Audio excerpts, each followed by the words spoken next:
Assalamualaikum warahmatullahi wabarakatuh. Seorang dosen yang saya rasa memberikan sebuah percontohan yang sangat buruk. Karena hal yang menjadi tindakannya ini sangat mencederai profesinya sebagai seorang dosen, sebagai seorang pengajar yang seharusnya memberikan contoh-contoh yang baik, itu justru malah memberikan contoh yang sangat buruk dengan memberikan sebuah statement yang mengatakan bahwa Bapak Joko Widodo ini merupakan utusan dari neraka. Ini sangat tercelah apa yang jadi statement dosen ini. Jadi untuk lebih lengkapnya mari kita simak videonya berikut ini.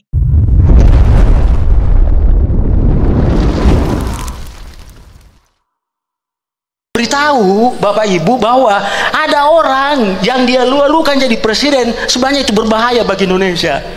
Tapi siapa lagi yang saya mau jelaskan? Siapa yang mau terima pendapat saya? Ketika semua teman-teman saya mengatakan Jokowi itu bagus, orang dari desa, Anda tidak perlu tahu, Anda pernah tahu bahwa Jokowi itu sudah lama dipersiapkan. Informasi itu yang tidak sampai ke tangan Bapak Ibu, sehingga mudah sekali ditipu oleh media, mudah sekali ditipu oleh para bandit-bandit politik yang dari kampus-kampus itu, akademisi, dosen, intelektual, mudah sekali kan tidak dikasih duit, suruh ngomong dia, Bapak ikut semua. Apa jadinya sekarang? Menyesalkan kita pelihara Jokowi. Dan setelah celakanya itu bukan berakhir Jokowi, ada lagi anaknya, dia titip. Jokowi adalah presiden terburuk yang pernah dikirim neraka ke bumi. Jokowi adalah presiden terburuk yang pernah dikirim neraka ke bumi. Indonesia tidak siap punya pemimpin sehebat Jokowi. Saya juga sering dikritik tajam. Ada gambar wajah saya yang unik-unik, yang aneh-aneh di sampul media, di sampul majalah, di media sosial, dan ramai sekali, aneh-aneh, tapi tidak apa-apa, tidak ada masalah buat saya. Tapi cucu saya ada yang komplain, Mbah, manggil saya kan Mbah, wajah Mbah kok jadi digambar jelek banget. Ya, itulah. Ini bagian dari penghormatan saya atas kebebasan pers, kebebasan berekspresi, dan kebebasan berpendapat. Kita harus akui, Indonesia tidak siap punya pemimpin sehebat Presiden Jokowi. Tidak siap secara mental dan tidak siap secara politis. Politisi kita tidak siap, pers kita tidak siap, para aktivis kita tidak siap, bahkan kalangan seniman dan budayawan yang kita anggap berwawasan luas dan punya perspektif kemanusiaan yang jernih juga tidak siap. Politisi kaget dan melihat hadirnya figur Jokowi sebagai fenomena yang langka di dunia perpolitikan di Indonesia. Politik itu kotor, tapi kok ada politisi bersih yang bisa masuk gelanggang. Kalau istilahnya Pak Bambang Pacul, Jokowi ini Korea jenis yang berbeda, mungkin Korea hibrida. Pers dan media kita tidak siap dan cenderung menjadi kikuk dengan hadirnya pemimpin seperti Pak Jokowi. Kalangan pers yang punya jargon bad news is a good news jadi bingung menjual berita mereka. Tulis soal Jokowi isinya baik semua, padahal berita baik tidak menjual. Lalu bagaimana mau untung? Kalau sudah begitu, mau tidak mau media harus membuat pilihan, jadi juru berita pesanan atau menyulap berita baik menjadi seburuk-buruknya. Para aktivis juga tidak siap menghadapi pemimpin seperti Pak Jokowi. Aktivis kan tugasnya mengkritisi, Kalau bahan yang dikritisi tidak cukup untuk dikritisi, lah terus mau mengkritisi apanya? Akhirnya jadi sama seperti media. Kalau mau tetap dibilang aktivis, ya melayani jasa kritik dan demo pesanan saja. Ini aktivis apa hiperaktivis sih? Nggak perlu demo kok harus demo. Kalau aktivis jalanan melayani pesanan mungkin masih masuk akal. Lah ini aktivisnya mahasiswa. Mahasiswa itu kan kelompok yang sama-sama kita tahu memiliki kualitas dan latar belakang pendidikan yang lebih baik. Kalau akhirnya melayani pesanan atau yang sering diledek dengan istilah mahasiswa, lah terus ilmiahnya gimana? Seniman dan budayawan kita tidak kalah kalang kabutnya ketemu sosok pemimpin seperti Jokowi. Grup teater yang biasa mengolok-olok pemimpin korup jadi tidak punya bahan untuk dijadikan naskah pertunjukan. Zaman Pak Harto, zaman Pak SBY masih banyak bahan. Lah zaman Pak Jokowi ibarat sumur, airnya kosong, tidak bisa ditimba. Pak Jokowi memang jadi sumber paceklik seniman-seniman yang cari makan dengan sindiran-sindiran dan kritikan-kritikan. Jadi mereka mampet ketemu presiden sebersih Jokowi. Padahal seniman masih bisa makan dengan membuat atraksi dan menampilkan bakat-bakat yang hebat loh. Tapi maaf, jangan-jangan kebanyakan seniman kita aslinya nggak punya bakat. Lah terus apa bedanya sama aktivis jalanan tadi? Di kalangan budayawan yang seringkali juga disusupi rohaniawan, punya pemimpin seperti Jokowi ini banyak bikin mereka kaget-kagetan. Revolusi mental yang dijalankan Presiden Jokowi seperti mengambil alih sebagian pekerjaan mereka. Meski banyak yang mengklaim revolusi mental tidak berhasil, tapi kenyataannya kita bisa lihat sendiri, di masyarakat telah terjadi perubahan perilaku dan sikap yang cukup menonjol, dan semua itu mengarah pada aspek mental. Kita lihat bagaimana pembangunan infrastruktur juga berjalan sejajar dengan gaya hidup masyarakat kita. Jalanan tidak sesemrawut zaman dulu. Para pengguna moda transportasi umum tertib menggunakan fasilitas. Ketaatan membayar pajak juga meningkat. Kepatuhan terhadap peraturan juga semakin baik. Toleransi beragama meningkat. Kecintaan terhadap budaya dan produk lokal juga jauh lebih baik. Terus tidak berhasilnya di sebelah mana? Tanpa sadar, budayawan dan rohaniawan kita mulai kurang kerjaan. Dan harusnya mereka bahagia karena itu. Tapi seperti yang kita lihat belakangan, mereka ikut rame-rame menyudutkan presiden. Apa karena mata pencarian mereka mulai berkurang? Kalau iya kan bisa dibicarakan. Tapi ketidaksiapan itu tidak berlaku bagi rakyat atau kelompok awam yang memang sangat merindukan pemimpin seperti Pak Jokowi.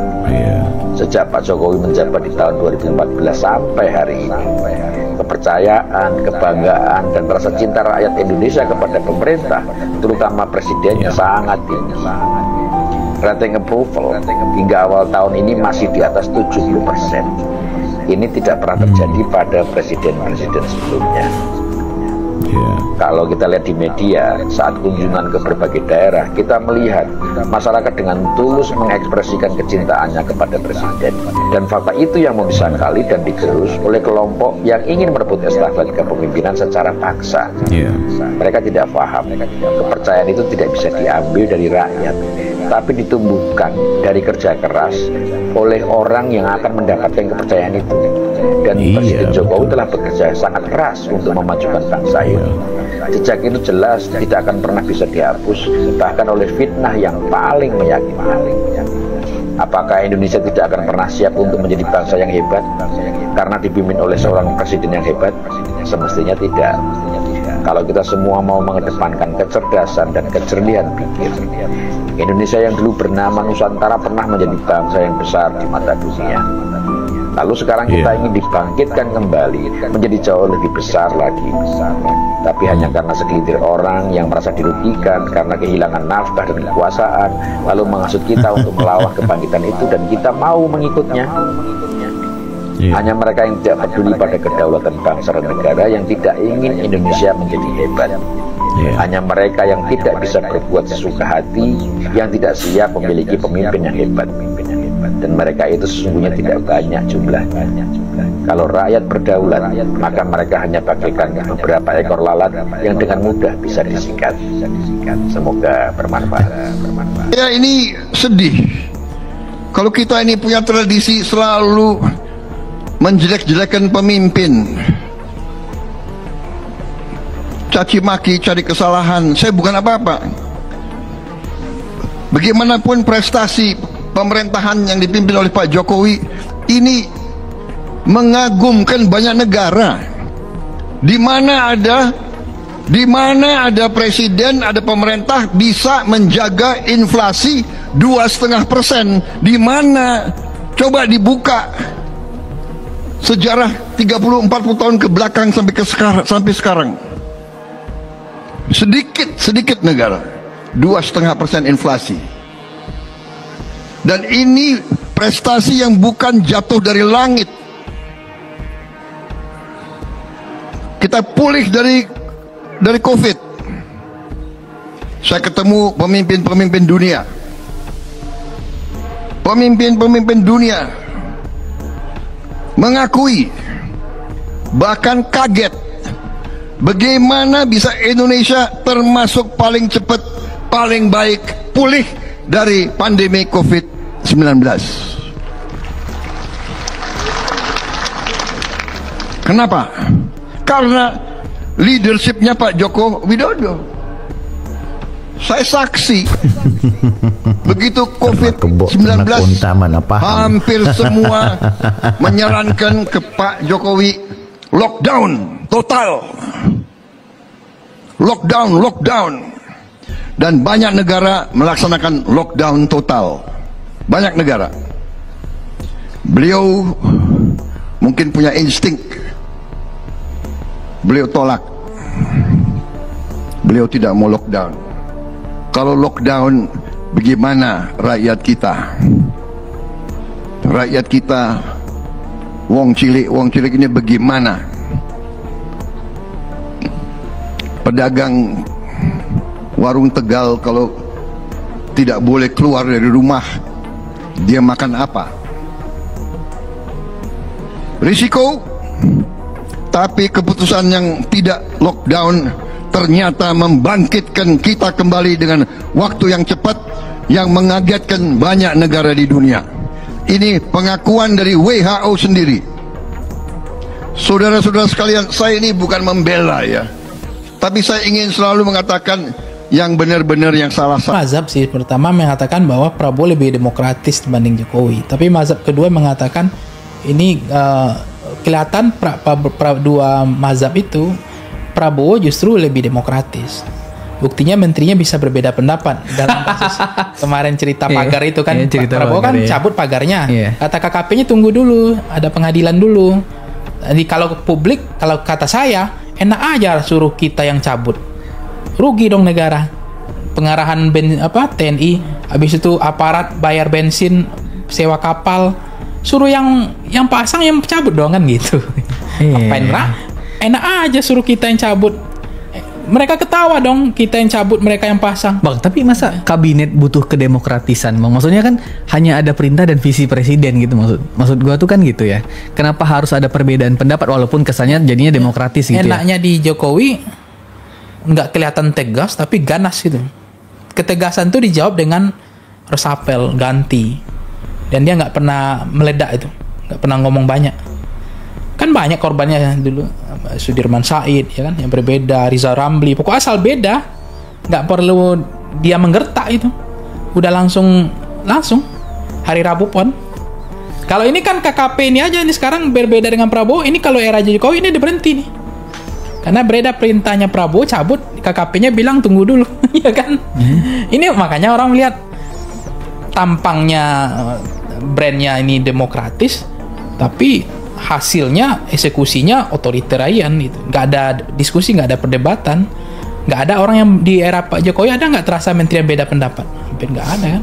Hati-hati menterinya yang hati-hati, karena kalau salah menerjemahkan jangankan simbol kan Pak Jokowi main simbol, matanya ngomongnya kalau dia ngomong ke kanan berarti hasil ke kiri kan, itu harus dibaca oleh menteri.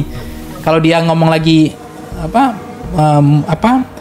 simbol-simbolnya tuh banyak kan, simbol-simbol teori kekuasaan Jawa kan sama Jokowi.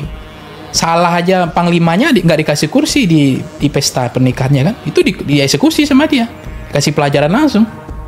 Dan itu omongan publik udah rahasia umum kan, langsung diganti.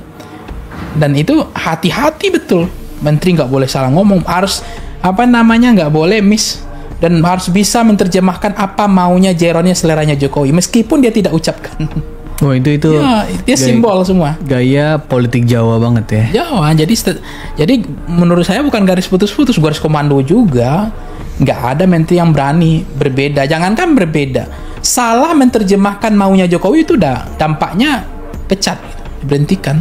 Makanya yang kedua adalah hebatnya Jokowi, semua tim sukses relawan yang berdarah-darah, nggak ada yang tercecer, dapat kue semua.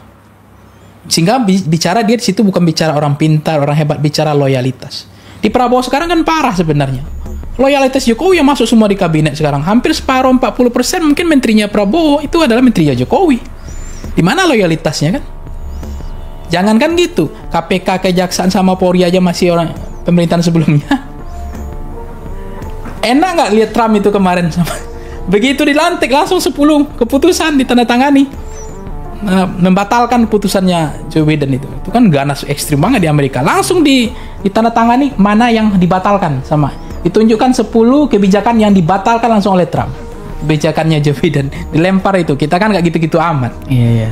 Tapi ini mengganti pemerintahan aja tetap nggak seberani. Kalau memang Prabowo otoriter harusnya kan diganti aja, karena ini bicara loyalitas kan. Khawatirnya itu yang dibilang itu yang lagi viral itu kan, hati-hati jaga, kata Koni kan, jaga bapakmu itu, takutnya nanti lewat juga. Karena bicara loyalitas, Statement liar ini liar. kan? Itu kan jadi liar kan, maksudnya apa? Jangan salah ngambil orang, lingkarannya, inner circle. Karena Jokowi sangat hati-hati betul menjaga inner circle-nya, nggak sembarangan orang. Itu orangnya kalau dipenggal lehernya ketulis Jokowisme, nggak bisa Jokowi B gitu, nggak bisa Jokowisme. Nah, itu. Tapi kan apa ya? Prabowo ini kan juga maksud gue memang di dalam kabinetnya Pak Prabowo itu kan memang banyak orang-orang yang pernah menjadi loyalisnya Pak Jokowi, atau dalam hal ini menteri-menterinya Pak Jokowi gitu kan. Tapi kan Gerindra dan Pak Prabowo ini juga punya bentengnya sendiri, Bang. Maksudnya bentengnya ini kayak Mayor Teddy yang menjaga gitu kan.